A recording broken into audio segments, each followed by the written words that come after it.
السلام عليكم ورحمة الله وبركاته. الشمار كفوني جرجت المان رومك قالبوني في جارون إدل أدنيا رب ترجمتني بجني جاتني ربي الساعة أما جرتن تنان إسين جاي سين جت عنك كوت الحمد لله قالت ربي يعني تموتوا بيرا ورتموتوا بفماتي تاتن هدوتك قالتوا ما سنين جدا ورجنا حارة وجرتشانا لكيا رفتن كوت تنت دبل ماماتي كيا تها سبسكرايب لايك جوتشون سنين جدا أبولين كيا yoo gaafii qabaattan gaafii koomentii jalatti gaafadha waan dogongora jiru irraa ammoo na sirreeffadha isiniin jedha waan beeknu waliif haa qoonnu waa wallaalle ammoo walaa gaafannu isiniin jedha obboleeyyan tiyya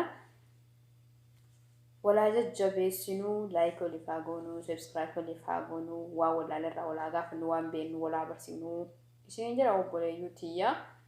Arra video gabaabduu takka wantan isin qabadhee dhufee akkuma tanaan dura saamunaa fuulaa ka fuula kiyyaan dhiqadhu isiniif dhiyeessa isiniin jedhe saamunaa fuulaa ka fuula kiyyaan dhiqadhu isiniif dhiyeessa jechuudha. Inni kun saamunaa ittiin dhiqadhu jechuudha. Dhiiraafillee hin ta'a shamarraniifillee hin ta'a inni kunillee hin ta'a ammallee deebi'ee isa kana jechuudha.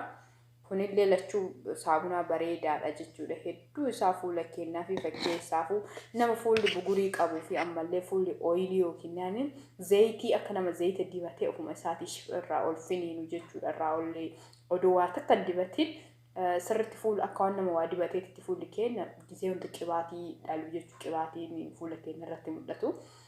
Hedduu isaa saamunaa bareedaadha jechuudha.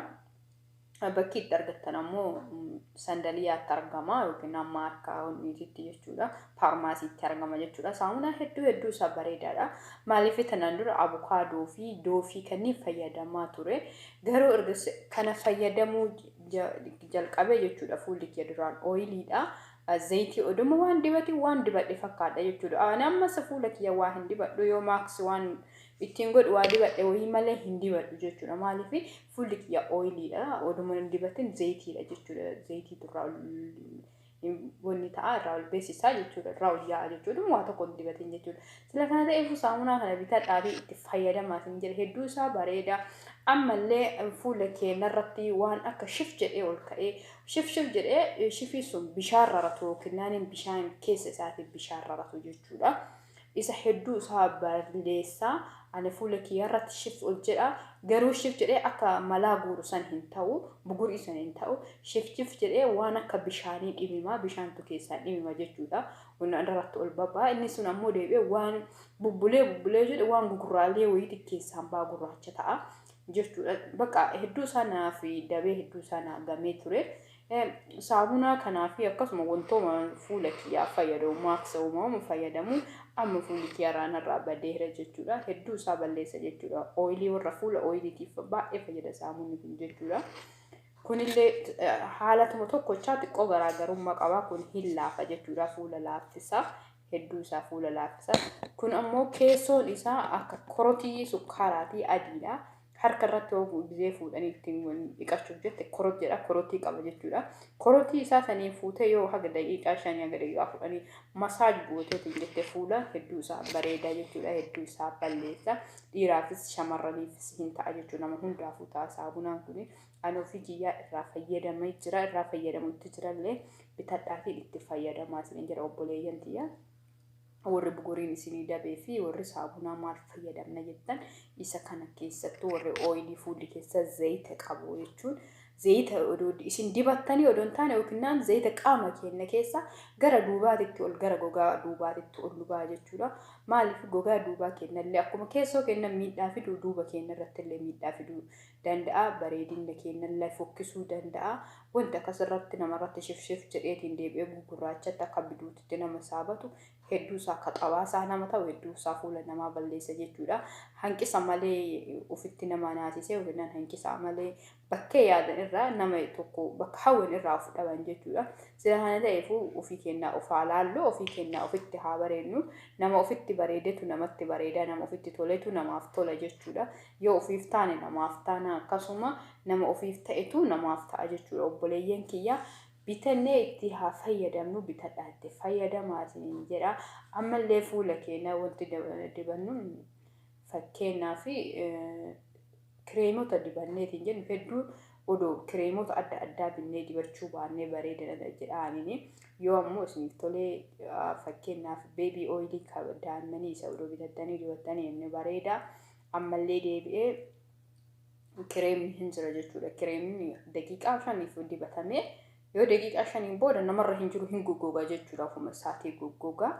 Isa san odoo fayyadamtanii bareedaadha isiniin jedhaan ofii kiyyaa fuula kiyyaa baay'een fayyadamu waan dibadhu jechuudha. Yoo waa diddibadhe maaks waan godhuuf diddibadheen alatti waa takkatti hin dibadhu. Akkasuma ittiin ola dibadhu faayidaan qabu maaliif waan salaatuuf ammumaa fi amma dhiqaatiin dhiquu fi gizee dhiquuf waan ta'eef faayidaan inni naa qabu hin jiru birrii ofirraa baasee bilaasha birrii ofirraa baasuu malee faayidaa inni fuula kiyyaaf oolu hin jiru waan ta'eef wantuma biraa waan nama babbareechisuu fi waan fuula keenya tolchuu qaban namni tolu godhannee bareeda isiniin jira obboleeyyan kiyya. Gaafii yoo qabaattan koomentii jalatti gaafadhaa isiniin jedha. Ammoo bitadhaa itti fayyadamaa hedduu isaa bareedaadha hedduu isaa sirriitti bareedaadha jechuudha. Warra dhiiraatiif illee warra shamarraniitiif illee nama kamiyyuu hin ta'a jechuudha saamunaan kun. Nama shifiin irratti baay'ate yookiin nama buguriin irratti baay'ate bugurii balleessuuf gahee guddaa qaba jechuudha. Ammallee fuula keenya warra keessaaf ooyilii odoo immoo waan dibatiin akka nama dibateetiin ofumaa isin fiffiiduu yookiin naani ol akka funyaan irraanii fuula karaa boqoo kana nyaara jalaan ol fiffiilu jechuudha. Ol fiffiiluu jedhamee hin beekamu ofuma isaatii hin beekamu kinoo gizee oo'aa jechuudha. Yeroo oo'aa fuulli keenya nu dafqu jechuudha akka dafqaatitti ofuma isaatii zayitiin gara alaatitti nurraa baha jechuudha. Kanaafuu akka zayita san balleessu yookiin naannoo taasisu isa kana dibachuu isa kana bitannee isa kanaan dhiqachuudha. Yeroo gizee tokko bichaadha ganama gizee kaata ittiin dhiqatta yeroo biraatiif ummaa isin barbaachisu. Isiniin jedha obboleeyyan kiyyaa yoo nuuf laale namni nu laalaa dura ofii taanu isiniin jedha kunis bareeda jechuudha. Zarima kanaati inni kunis bareeda garuu kun hin laafaadha hedduu isaa laafa jechuudha. Dhumatee jira amma keessa hin jiru. Laafaadha jechuudha assaara saamunaa assaara keessa hin jiru ammaa fi dhumatee jira. Hedduu isaa laafa fooliin isaa kun hin urgaaya. Michiilee namatti ta'uu danda'a garuu fuula namni michii hin dandeenye yookiin haasaatii fa'aa qabdan alarjii fa'aa qabdan michii isin ta'uu danda'a inni kun jechuudha. Maaliif hin urgaa fooliin isaa sirriitti urgaa hedduu isaa urgaa. Kun ammoo korootiidha akka sukkaaraatti garaa isaa keessi jechuudha. Sirriitti korot jedha jechuudha. Garaan adiidha saamunaa adiidha deebi'ee ammoo korot jedha jechuudha. Korotii akka sukkaaraatti masaaja fuula keenya illee godhuu fi gogaa keenya ka dudu illee nurraa kaasuu hedduu isaa bareeda hedduu isaa fuula keenyaaf ta'a isiniin jira obboleeyyan kiyyaa waan nageeffattaniif galatoomaa isiniin jira chaanaala kiyya subscribe like gochuun hin dagatinaa isiniin jira gaafii yoo qabaattan koomentii jalatti gaafadhaa isiniin jira.